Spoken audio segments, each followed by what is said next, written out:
Olá, olá, seja bem-vindo a mais um programa Prova Final. Você já sabe que esse programa é uma parceria da Rede LFG com a TV Justiça. E hoje nós vamos tratar em mais um encontro de direito empresarial. Meu nome é Elizabeth Vido e hoje nós vamos conversar a respeito dos requisitos para ser empresário. Você vai entender aí o que é necessário. Será que precisa de idade? Será que precisa de registro? Isso nós vamos conversar hoje. Mas, em primeiro lugar, vou te contar como é que funciona o nosso programa. Eu já sei, você já conhece, mas isso é para o nosso amigo que está hoje pela primeira vez conosco. O nosso programa ele é composto por 3 blocos. No primeiro bloco, o tema do dia. E nós, hoje, conversaremos sobre os requisitos para exercer atividade empresarial. Logo em seguida, temos o Pergunte ao Professor, dúvidas dos nossos amigos do Brasil inteiro. E aí a gente pode esclarecer um pouco mais e, às vezes, até adiantar uma dúvida que você possa ter. E no terceiro bloco, a hora que a gente vai testar os nossos conhecimentos para saber se aquilo que a gente estudou hoje nesse nosso encontro, a gente conseguiu perceber como que cai em prova. Porque, claro, esse programa é destinado para você que nos acompanha e quer conhecer um pouco mais do direito, mas também para você que estuda para as provas de concurso público, de OAB, de todo o Brasil. E aí, posso contar com a sua presença? Então, nós vamos já começar o nosso programa com o tema do dia.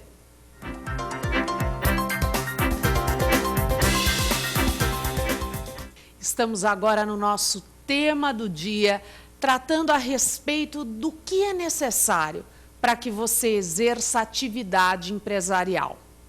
Nós vamos falar hoje sobre os requisitos, questão da idade, a questão da capacidade e se de fato o registro é imprescindível ou não. Quando nós falamos a respeito do empresário individual, nós estamos falando daquela pessoa física que exerce sozinha a atividade empresarial.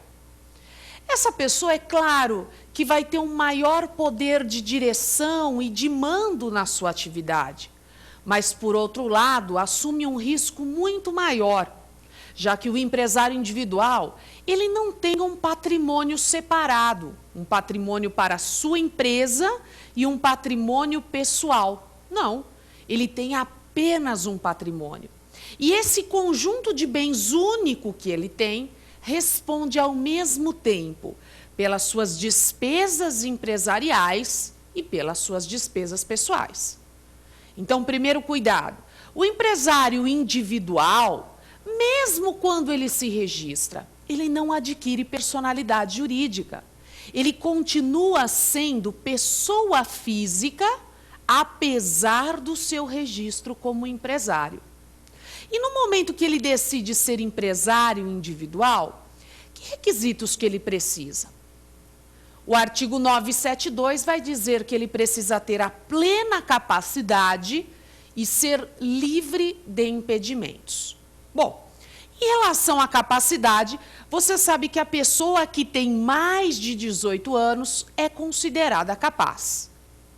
E se ela tiver até 18 anos, entre 16 a 18, relativamente capaz, menos de 16, absolutamente incapaz. É bem verdade que se ela tiver entre 16 a 18, ela pode se tornar emancipado. E aí, claro, plenamente capaz.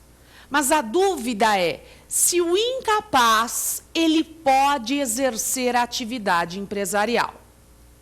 Veja, o incapaz, seja por uma questão de idade ou por uma interdição, por exemplo, uma pessoa que sofreu uma doença, um acidente e acabou tendo limitação na sua capacidade, ele também perdeu essa condição de decidir por si esses negócios jurídicos da sua vida.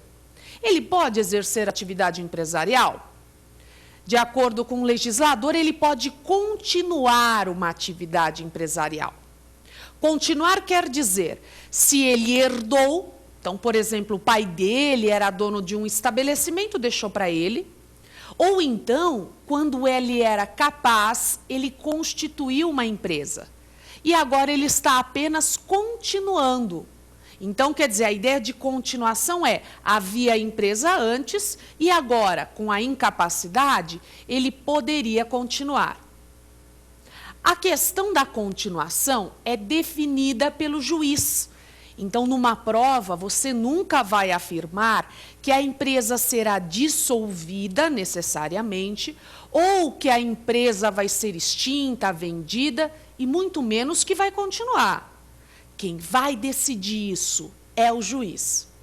E o juiz ele tem que avaliar o risco e o benefício dessa continuação. Se o juiz autorizar, ele vai nomear um representante ou um assistente, dependendo da limitação.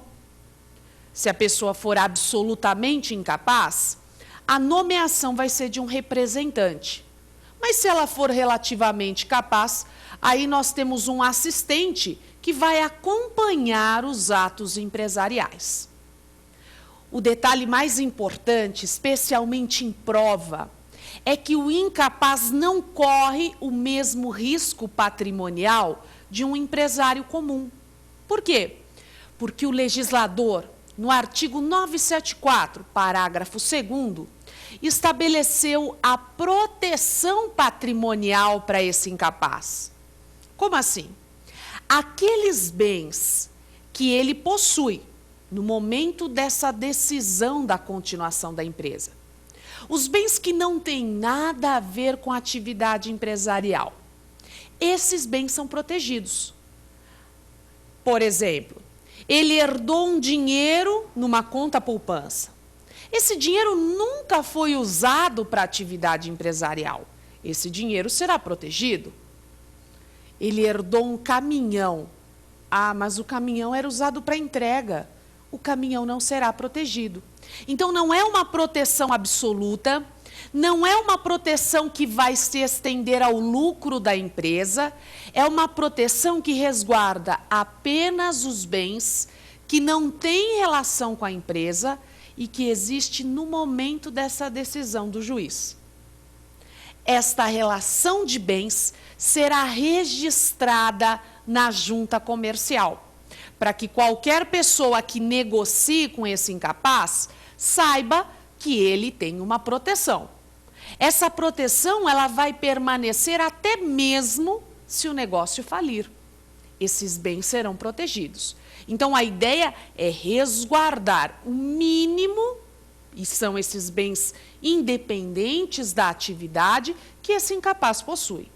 Então, a questão da incapacidade é resolvida no Código Civil, no artigo 974, 975, sempre trazendo a ideia da autorização do juiz e da proteção patrimonial. Por outro lado, o legislador diz que é requisito que a pessoa seja livre de impedimentos. O que são impedimentos? Impedimentos são proibições. Algumas pessoas são proibidas de exercerem a atividade empresarial. Como assim? Em leis esparsas, não necessariamente no Código Civil, nós temos proibições. Por exemplo, o falido. O falido, enquanto não tiver a extinção das suas obrigações, ele não pode exercer atividade empresarial. Um outro impedimento importante é o do servidor público, que aparece lá no artigo 117 da Lei 8.112 de 90.